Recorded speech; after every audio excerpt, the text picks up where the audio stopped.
1970년대 어느 날 뉴욕의 한 주유소 앞에는 끝이 보이지 않는 자동차 행렬이 늘어서 있었습니다.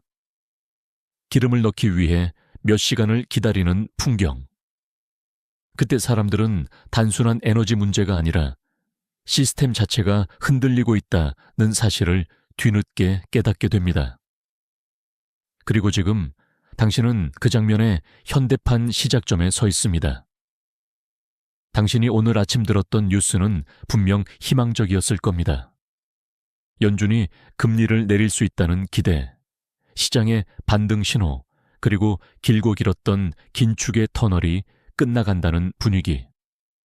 하지만 같은 순간 지구 반대편에서는 완전히 다른 시계가 돌아가기 시작했습니다.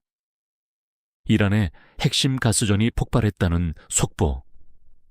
처음에는 단순 사고처럼 보였지만 곧 군사적 긴장으로 번집니다. 여기서 중요한 질문 하나를 던져보겠습니다. 정말 이건 지역 분쟁에 불과할까요?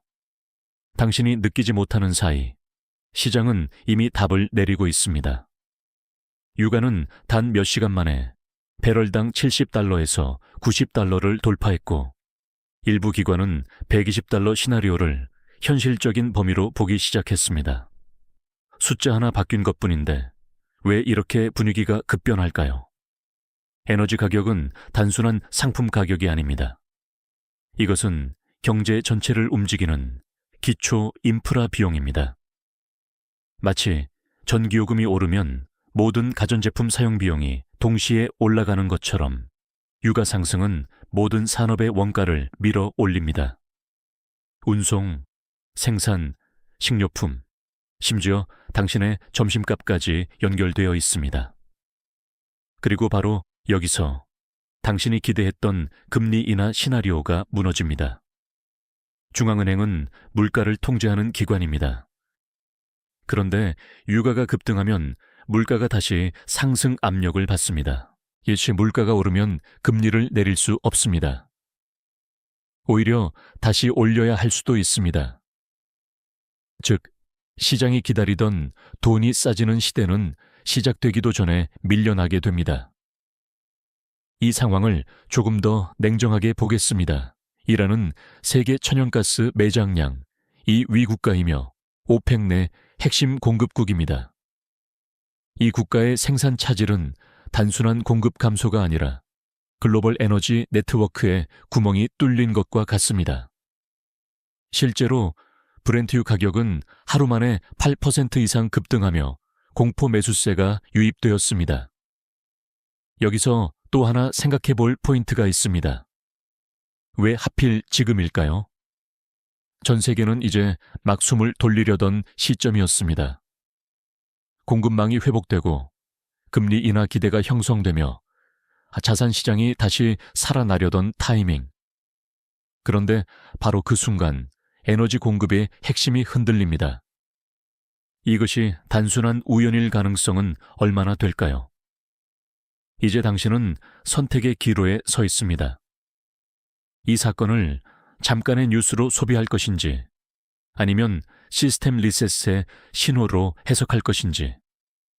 왜냐하면 지금 벌어지는 일은 단순한 유가 상승이 아니라 금리, 자산 가격, 그리고 당신의 현금 흐름까지 동시에 흔드는 구조적 충격이기 때문입니다. 그리고 아직 시작에 불과합니다. 이제 당신은 한 가지를 이해하기 시작합니다. 문제는 단순히 유가가 올랐다가 아닙니다. 문제는 그 상승의 출발점이 어디인가입니다. 그리고 지금 그 출발점은 단순한 사고가 아닌 시스템을 흔드는 공급 충격입니다. 이란의 가스전 폭발은 단일 시설의 문제가 아닙니다. 이란 남부의 가스전은 세계 최대 천연가스 매장지 중 하나인 사우스파스와 연결된 핵심 거점입니다. 이곳은 이란 전체 에너지 공급의 70% 이상을 책임지고 주변 국가로 수출되는 에너지 흐름의 중심입니다. 이 지점이 흔들렸다는 것은 단순한 생산 차질이 아니라 에너지 공급망의 중심축이 흔들렸다는 의미입니다. 여기서 중요한 질문이 하나 생깁니다. 공급망의 핵심 노드 골수가 무너지면 어떤 일이 벌어질까요? 당신이 사용하는 인터넷을 떠올려 보십시오. 서버 하나가 아니라 핵심 데이터 센터가 다운되면 전체 서비스가 마비됩니다. 에너지 시장도 동일합니다. 작은 생산 감소는 가격을 조금 올리지만 핵심 공급 축이 흔들리면 시장은 공포 프리미엄을 붙이기 시작합니다. 실제로 이번 사건 이후 시장은 즉각 반응했습니다. 브렌트유 가격이 하루 만에 8% 이상 급등했고 단순 수요 증가가 아닌 패닉성 매수가 유입되었습니다. 이것은 투자자들이 이미 단기 이벤트가 아니라 장기 공급 리스크로 해석하고 있다는 신호입니다. 그리고 여기서 상황은 한 단계 더 올라갑니다. 과거 러시아 우크라이나 전쟁 당시 유가는 배럴당 $130까지 치솟았습니다. 그때도 세계는 스태그플레이션 공포에 떨었습니다. 하지만 당시에는 미국의 셰일 오일 생산이 완충 역할을 했고 중국의 경기 둔화가 수요를 억제했습니다. 지금은 다릅니다. 미국의 셰일 생산은 이미 정점에 도달했다는 평가가 지배적입니다. 글로벌 에너지 재고는 역사적으로 낮은 수준에 머물러 있습니다. 쉽게 말해 충격을 흡수해줄 완충 장치가 사라진 상태입니다. 이 상황을 일상적인 비유로 바꿔보면 이렇습니다. 예전에는 비상금이 있는 상태에서 갑작스러운 지출이 발생한 것이고 지금은 통장 잔고가 거의 없는 상태에서 같은 일이 벌어진 것입니다. 결과는 완전히 다를 수밖에 없습니다. 그렇다면 다음 단계는 무엇일까요? 단순한 가격 상승을 넘어 시장은 최악의 시나리오를 가격에 반영하기 시작합니다. 그리고 그 시나리오의 핵심에는 항상 같은 키워드가 등장합니다.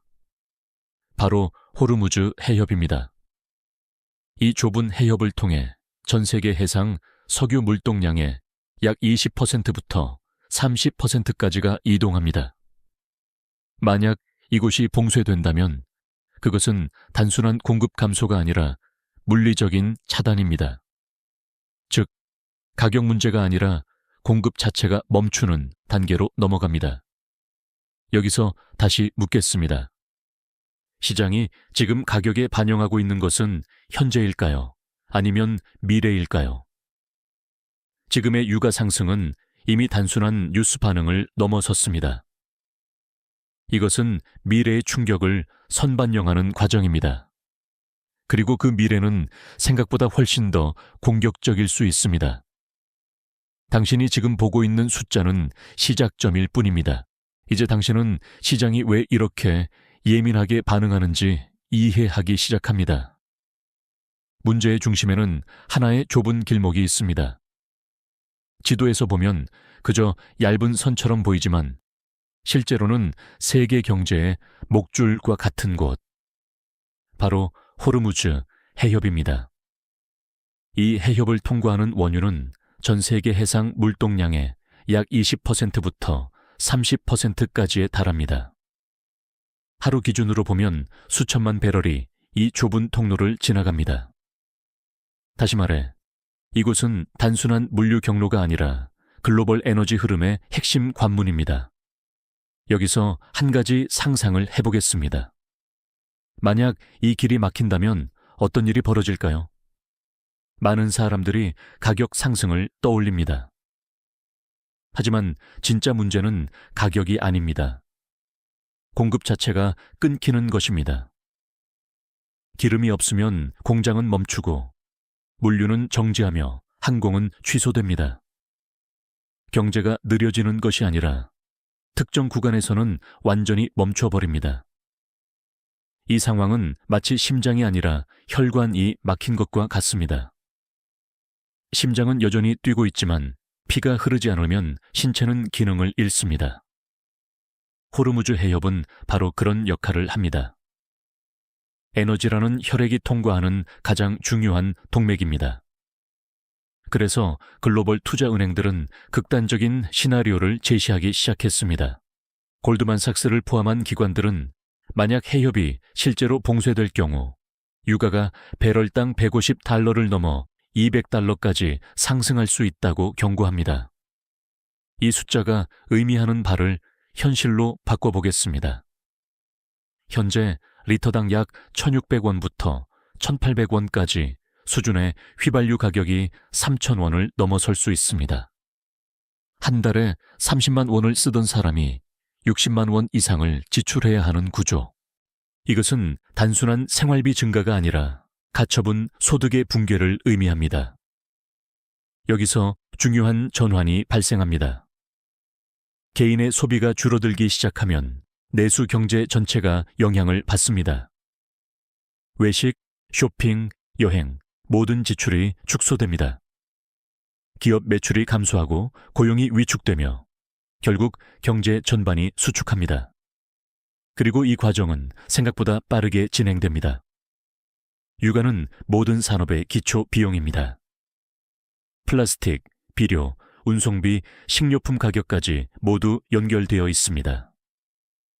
통계적으로 유가가 10% 상승하면 소비자 물가는 최소 0.5%에서 1% 이상의 상승 압력을 받습니다. 즉, 유가 상승은 시간차를 두고 전체 물가를 끌어올리는 구조입니다. 이미 고물가에 지친 상황에서 이 충격이 추가된다면 그 결과는 단순한 인플레이션이 아닙니다. 체감 물가의 폭발입니다. 여기서 다시 질문을 던져보겠습니다. 당신이 느끼는 위기는 언제부터 시작될까요? 뉴스에 유가가 150달러를 찍는 순간일까요? 아니면 그 전에 이미 지갑에서 체감되기 시작할까요? 정답은 후제 가깝습니다. 시장은 항상 먼저 움직이고 현실은 그 뒤를 따라옵니다. 그리고 지금 호르무즈 해협이라는 변수는 그 간극을 극단적으로 좁히고 있습니다. 이제 문제는 단순한 에너지 가격이 아닙니다. 경제 전체가 버틸 수 있는 구조인가? 라는 질문으로 바뀌고 있습니다. 그리고 이 질문은 곧 당신의 자산과 직결됩니다. 이제 퍼즐의 핵심 구조가 드러나기 시작합니다. 유가 상승은 단독 이벤트가 아니라 연쇄 반응의 출발점입니다. 그리고 그 연결고리는 매우 단순하지만 치명적입니다. 유가 화살표 물가, 화살표 금리. 이 흐름을 정확히 이해하지 못하면 당신은 앞으로 벌어질 시장의 움직임을 절반도 읽지 못하게 됩니다. 먼저 유가가 오릅니다. 에너지는 모든 생산과 물류의 기본 비용이기 때문에 기업의 원가가 즉각 상승합니다. 여기서 기업은 선택을 해야 합니다. 손해를 감수할 것인가? 아니면 가격을 올릴 것인가? 대부분의 경우 답은 명확합니다. 소비자에게 전가됩니다. 그 결과가 바로 인플레이션입니다. 이 과정을 일상적인 비유로 보면 더 명확합니다. 식당 사장이 갑자기 재료비와 전기료, 운송비가 동시에 오르면 메뉴 가격을 올릴 수밖에 없습니다. 그리고 그 식당 하나가 아니라 도시 전체가 같은 상황에 놓이면 물가는 전반적으로 상승하게 됩니다. 여기까지는 많은 사람들이 이해합니다. 하지만 진짜 문제는 그 다음 단계입니다. 물가가 오르면 중앙은행은 움직일 수 없습니다. 연준을 포함한 중앙은행의 목표는 물가 안정입니다. 일반적으로 목표 인플레이션은 약 2% 수준입니다. 그런데 유가 상승으로 물가가 다시 자극되면 금리를 낮출 수 있는 명분이 사라집니다. 오히려 금리를 유지하거나 추가 인상까지 고려해야 하는 상황이 됩니다. 여기서 시장이 가장 크게 흔들립니다. 왜냐하면 지금까지 시장은 곧 금리가 내려간다는 기대 위에서 움직여왔기 때문입니다. 주식시장의 반등, 부동산 가격의 버팀, 그리고 위험 자산에 대한 투자 심리, 이 모든 것은 미래의 돈이 싸질 것이라는 전제 위에 쌓여 있었습니다. 그런데 그 전제가 깨지기 시작합니다. 미국 10년물 국채금리는 다시 4.5%에서 5% 수준을 넘나들며 상승 압력을 보이고 있습니다. 금리가 올라간다는 것은 돈의 가치가 다시 비싸진다는 의미입니다. 그리고 돈이 비싸지면 자산 가격은 자연스럽게 조정을 받습니다. 여기서 한 가지 중요한 질문이 생깁니다. 지금 시장이 두려워하는 것은 유가일까요? 아니면 금리일까요? 표면적으로는 유가입니다. 하지만 본질적으로는 금리입니다. 유가는 단지 트리거일 뿐이고 진짜 충격은 금리 경로의 변화에서 발생합니다. 금리가 내려갈 것이라고 믿고 빚을 내 투자했던 사람들, 부동산을 매수했던 가게, 고성장 기술주에 자금을 넣었던 투자자들. 이 모든 전략은 하나의 가정에 기반합니다. 시간이 지나면 돈이 싸진다. 그런데 그 시간이 사라집니다. 이 상황은 마치 오르막길을 내려갈 줄 알고 가속을 붙였는데 갑자기 더 가파른 오르막이 나타난 것과 같습니다. 속도를 줄이지 못하면 사고는 피할 수 없습니다. 그리고 시장은 이미 반응하고 있습니다. 나스닥을 비롯한 기술주는 고점 대비 10% 이상 조정을 받기 시작했고 레버리지 자산에 대한 압박은 점점 커지고 있습니다. 여기서 구조적 변화가 발생합니다. 저금리 시대는 예외였고 고금리 환경이 새로운 기준이 될 가능성. 이것이 현실이 된다면 투자 전략 자체가 완전히 바뀌어야 합니다. 단순히 버티면 회복된다는 논리가 더 이상 통하지 않을 수 있습니다. 이제 당신은 선택해야 합니다. 이 흐름을 일시적인 변동으로 볼 것인지 아니면 새로운 질서의 시작으로 해석할 것인지. 왜냐하면 지금 벌어지는 변화는 단순한 사이클이 아니라 경제 시스템의 작동 방식 자체를 다시 쓰고 있기 때문입니다. 이제 시선을 더 좁혀 보겠습니다. 글로벌 이야기에서 벗어나 당신이 실제로 살아가는 경제로 내려옵니다. 특히 한국과 같은 구조에서는 이 충격이 훨씬 더 직접적으로 작용합니다. 한국은 에너지의 90% 이상을 수입에 의존하는 국가입니다. 이 말은 곧 유가 상승이 단순한 비용 증가가 아니라 국가 전체의 체력 저하로 직결된다는 의미입니다. 여기서 첫 번째 충격이 발생합니다. 무역 수지입니다. 기름값이 오르면 수입 비용이 급격히 증가합니다. 같은 양의 에너지를 사기 위해 더 많은 달러를 지불해야 합니다. 그 결과 무역 수지는 쉽게 적자로 전환됩니다. 그리고 적자가 지속되면 외환 시장은 즉각 반응합니다. 바로 환율입니다. 유가는 달러로 결제됩니다. 유가가 상승하면 전 세계적으로 달러 수요가 증가합니다. 여기에 한국처럼 에너지 수입 의존도가 높은 국가가 겹치면 원화 약세 압력이 더 강해집니다. 쉽게 말해 이런 구조입니다. 기름값이 올라서 달러가 더 필요해지고 화살표 달러를 사기 위해 원화를 팔고 화살표 원화 가치가 떨어지고 화살표 다시 수입 물가가 올라갑니다. 이것이 바로 이중 인플레이션 구조입니다. 여기서 질문을 던져보겠습니다. 유가가 오르는 것과 환율이 오르는 것, 어느 쪽이 더 위험할까요? 정답은 둘이 동시에 움직일 때입니다. 예를 들어 환율이 10% 상승하면 수입 물가는 단순히 10%가 아니라 체감상 20% 이상 상승하는 효과를 냅니다. 우리가 먹는 밀가루, 사료, 식용유 대부분이 수입에 의존하기 때문입니다. 결국 당신의 식탁 물가가 직접적으로 타격을 받습니다. 그리고 이 영향은 특정 계층에 더 크게 작용합니다. 그 고소득층보다 중산층과 서민층이 더 큰 타격을 받습니다. 왜냐하면 소득 대비 필수 소비 비중이 높기 때문입니다. 기름값, 식료품, 공공요금, 이 세 가지가 동시에 오르면 가처분 소득은 빠르게 줄어듭니다.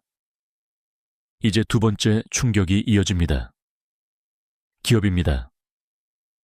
에너지 비용이 상승하면 제조업 중심의 경제는 즉각 영향을 받습니다. 특히 반도체, 자동차, 화학산업처럼 에너지 집약적인 산업일수록 타격이 큽니다. 원가가 올라가지만 가격에 모두 전가할 수 없는 경우 수익성이 악화됩니다. 그 결과는 명확합니다. 투자 축소, 고용 위축, 그리고 성장률 둔화입니다. 실제로 육아가 일정 수준 이상에서 장기화될 경우 한국의 경제 성장률이 마이너스로 전환될 수 있다는 분석도 존재합니다. 이것은 단순한 비관이 아니라 과거 데이터에서도 반복적으로 나타난 패턴입니다. 여기서 상황은 한 단계 더 심각해집니다. 환율 상승은 외국인 자금 흐름에도 영향을 줍니다. 원화 가치가 불안정해지면 외국인 투자자들은 자금을 회수하려는 움직임을 보입니다. 주식시장에서 자금이 빠져나가고 이는 다시 지수 하락으로 이어집니다. 즉, 유가 화살표 환율, 화살표 물가, 화살표 기업, 화살표 자본 유출이라는 연쇄 반응이 완성됩니다. 이제 다시 질문해 보겠습니다. 이 구조에서 가장 먼저 무너지는 것은 어디일까요? 많은 사람들이 주식시장을 떠올리지만 실제로는 가계의 현금 흐름입니다. 생활비가 오르고 대출이자는 유지되거나 상승하며 소득은 정체됩니다. 이 삼중 압박이 지속되면 소비는 급격히 위축됩니다. 그리고 소비가 줄어드는 순간 경제 전체는 빠르게 식어갑니다. 이제 당신이 느껴야 할 것은 단순한 위기감이 아닙니다. 이것은 구조적인 압박입니다. 그리고 그 압박은 이미 당신의 일상 가까이까지 내려와 있습니다. 이제 충격은 금융시장으로 직접 이동합니다. 지금까지는 에너지, 물가, 환율의 문제였다면 이제는 당신의 자산 가격이 흔들리기 시작합니다. 핵심은 하나입니다. 금리 인하가 사라진 세계. 시장에 참여한 대부분의 투자자들은 2026년을 금리 인하의 시작점으로 기대하고 있었습니다. 연준 역시 인플레이션이 2% 수준으로 안정되면 금리를 낮출 수 있다는 신호를 여러 차례 보냈습니다. 이 기대는 주식, 부동산, 모든 자산 시장의 기반이었습니다. 하지만 유가 폭등은 이 시나리오를 뒤집어 버립니다. 에너지가 다시 인플레이션을 자극하면 중앙은행은 움직일 수 없습니다. 금리를 내리는 대신 더 오래 유지하거나 심지어 추가 인상까지 고려해야 하는 상황이 됩니다. 여기서 시장은 방향을 잃습니다. 왜냐하면 지금까지의 모든 투자 전략이 하나의 전제 위에 있었기 때문입니다. 시간이 지나면 금리는 내려간다. 이 전제가 깨지는 순간 자산 가격은 재평가됩니다. 이 과정을 간단한 비유로 보면 이렇습니다. 부동산을 대출로 구매한 사람이 있다고 가정해 보겠습니다. 그는 금리가 내려가면 이자 부담이 줄어들 것이라 기대합니다. 그런데 금리가 내려가지 않고 오히려 올라간다면 그의 계산은 완전히 틀어집니다. 이것이 바로 지금 시장에서 벌어지고 있는 일입니다. 실제로 미국 10년물 국채 금리는 다시 5% 수준을 위협하며 상승 압력을 보이고 있습니다. 금리는 모든 자산의 할인율 역할을 합니다. 이 할인율이 올라가면 미래 가치로 평가받던 자산일수록 가격이 크게 하락합니다. 그래서 가장 먼저 흔들리는 것이 기술주입니다. 나스닥을 중심으로 한 성장주는 이미 고점 대비 10% 이상 조정을 받기 시작했습니다. 이들은 미래의 수익을 기반으로 평가되기 때문에 금리가 올라가면 현재 가치가 빠르게 줄어듭니다. 여기서 질문을 던져보겠습니다. 왜 항상 먼저 무너지는 것은 가장 기대를 받던 자산일까요? 답은 간단합니다. 기대가 크면 조정도 크기 때문입니다. 그리고 이 충격은 주식시장에만 머물지 않습니다. 부동산 시장으로 확산됩니다. 금리가 내려갈 것이라는 기대 속에서 대출을 늘려 집을 구매했던 사람들. 이들은 금리가 유지되거나 상승하면 이자 부담이 예상보다 길고 무겁게 지속됩니다. 거래는 줄어들고 매물은 쌓이며 가격은 점진적으로 하락 압력을 받습니다. 이것이 바로 영내버리지 구간입니다. 자산 가격은 내려가는데 부채 부담은 그대로 혹은 더 커지는 상황. 이 구간에서는 자산을 보유하는 것 자체가 리스크가 됩니다. 그리고 시장은 이 변화를 빠르게 반영합니다. 거래량 감소, 금매 증가, 그리고 가격의 점진적 하락. 겉으로는 조용해 보이지만 내부에서는 구조적인 균열이 진행됩니다. 여기서 한 가지 더 중요한 변화가 있습니다. 돈의 성격이 바뀝니다. 저금리 시대에는 돈이 넘쳐났고 위험 자산으로 흘러갔습니다. 하지만 금리가 높아지면 현금 자체가 경쟁력을 갖기 시작합니다. 안전 자산의 매력이 다시 부각되고 투자자들은 리스크를 줄이기 시작합니다. 이 흐름은 단순한 시장 조정이 아닙니다. 자산 시장의 룰이 바뀌는 과정입니다. 이제 당신은 스스로에게 질문해야 합니다. 이 시장에서 나는 레버리지에 의존한 투자자인가? 아니면 현금 흐름을 관리하는 투자자인가? 왜냐하면 앞으로의 시장은 버티는 사람이 아니라 구조를 이해한 사람이 살아남는 구조로 바뀌고 있기 때문입니다. 이제 시야를 더 넓혀야 합니다. 지금까지 당신이 본 것은 가격, 금리, 자산의 움직임이었습니다. 하지만 그 아래에서는 훨씬 더 큰 변화가 진행되고 있습니다. 바로 에너지의 상품화가 끝나고 무기화가 시작된 것입니다. 과거에는 돈만 있으면 언제든지 에너지를 살 수 있었습니다. 석유는 글로벌 시장에서 거래되는 하나의 상품이었고 가격만 맞으면 공급은 따라왔습니다. 하지만 지금은 다릅니다. 에너지는 더 이상 단순한 상품이 아니라 국가 간 힘의 균형을 결정하는 전략 자산이 되었습니다. 여기서 질문을 던져보겠습니다. 에너지가 무기가 되면 시장은 어떻게 바뀔까요? 답은 단순합니다. 가격이 아니라 관계가 공급을 결정합니다. 이란, 러시아, 중동 산유국들. 이들은 단순히 에너지를 파는 국가가 아닙니다. 자신들의 자원을 통해 정치적 영향력을 행사하고 있습니다.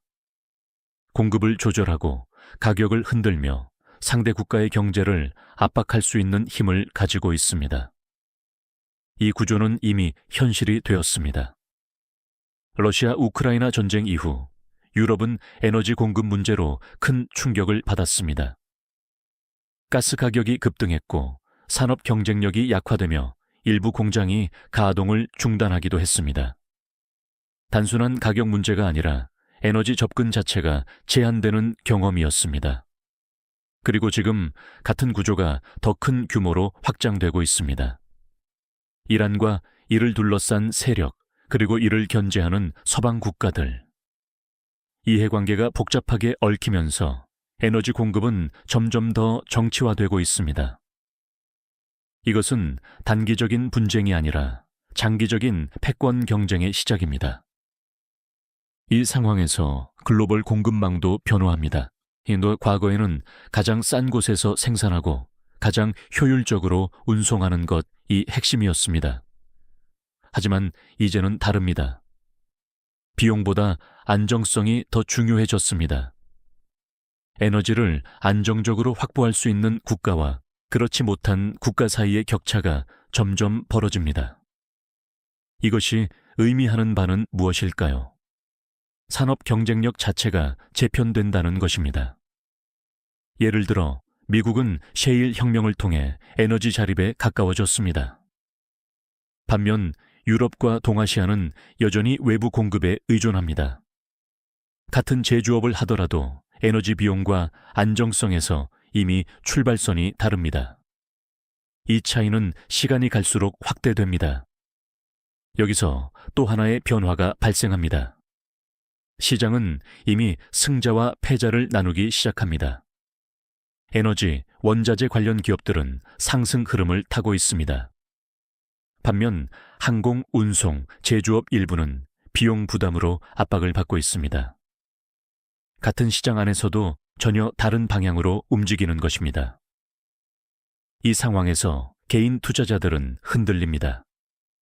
지금이라도 상승하는 에너지 관련 자산을 따라가야 할지, 아니면 하락한 성장주를 저가 매수해야 할지 고민합니다.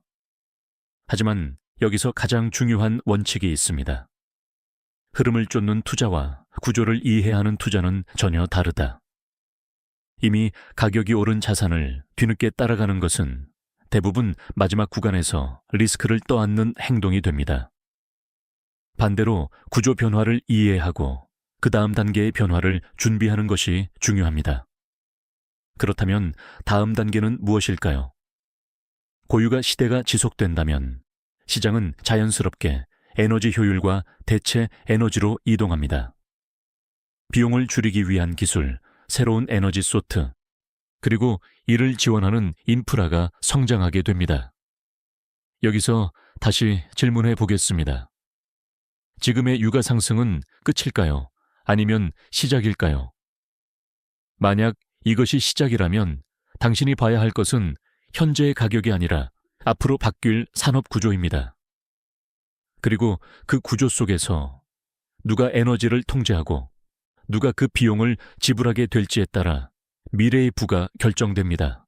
이제 마지막 질문에 도달합니다. 지금까지 당신은 유가, 금리, 환율, 자산시장, 그리고 에너지 패권까지 연결된 흐름을 따라왔습니다. 그렇다면 남은 것은 하나입니다. 이 변화 속에서 당신은 어디에 설 것인가? 많은 사람들은 위기를 보면 반응합니다. 뉴스에 따라 움직이고 가격에 따라 감정이 흔들립니다. 하지만 지금과 같은 구조적 변화에서는 반응만으로는 부족합니다. 방향을 읽고 그 위에 서야 합니다. 먼저 받아들여야 할 현실이 있습니다. 저물가, 저금리의 시대는 이미 끝났을 가능성이 높습니다.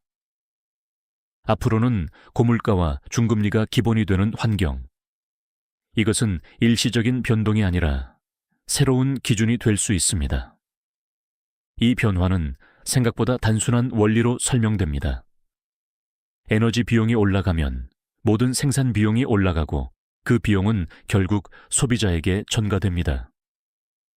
그리고 중앙은행은 물가를 잡기 위해 금리를 쉽게 내릴 수 없습니다.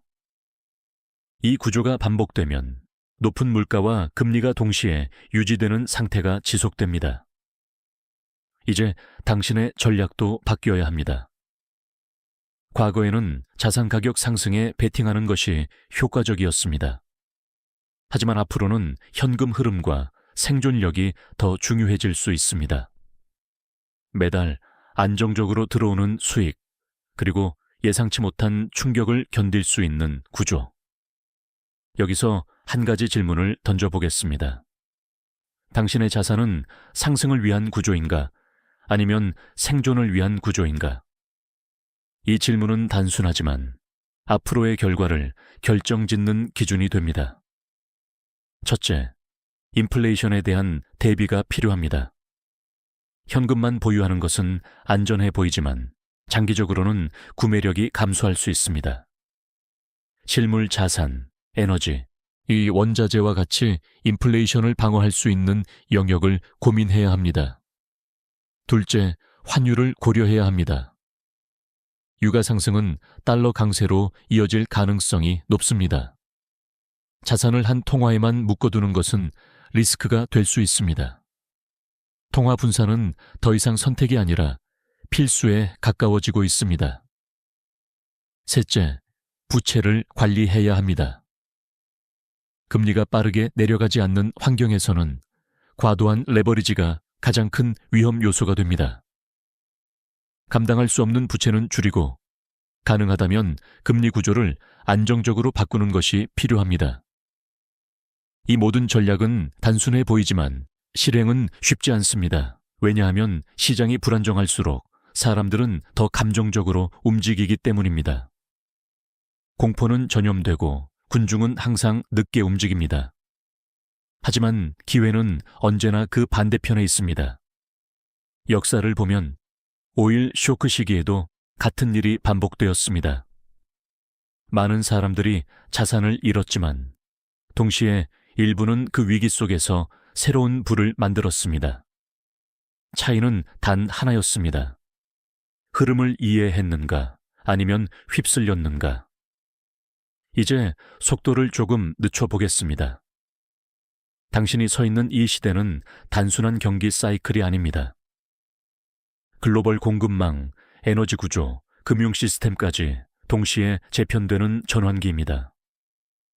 그리고 이런 전환기는 언제나 고통과 기회를 함께 가져옵니다. 중동의 불길은 언젠가 사그라들 것입니다.